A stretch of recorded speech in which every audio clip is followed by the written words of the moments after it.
Hi everyone, it's Chris at Gardening Express here. I'm in the middle of September and a lot of people are thinking garden's going to bed now, it's autumn. Well no, it's just starting up for these guys. These are Japanese anemones, flowering from late August normally or September right the way through to November.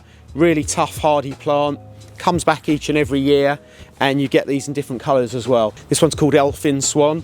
It's a single flower, white, yellow centre, and it's like this beautiful sort of blue back to it, which looks quite good swaying in the breeze in the garden, and it's going to be covered in these. I'm surrounded by a lovely crop of these.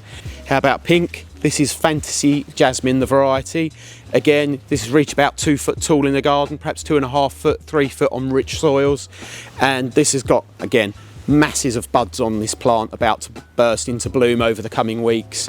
Lovely striking pink flower. This will make a statement in your garden. If you think it's looking all a bit green now, get a few of these and you'll have these swaying in the breeze, the end of your garden looking lovely for a good few weeks yet. So it's a good plant to put in if you want autumn colour. If you're looking around, all your summer flowers are feeling a bit tired, this is one to plant for you. That's the pink Fantasy Jasmine, that one. And then finally I've got another white one down here. This is called Snow Angel. It's got a ruffled double flower. It's very similar to the Elfin Swan, but if I put them next to each other you'll be able to see this one's got a more double ruffled petal to it. That's the Japanese anemones. Thanks for watching and I'll see you next time.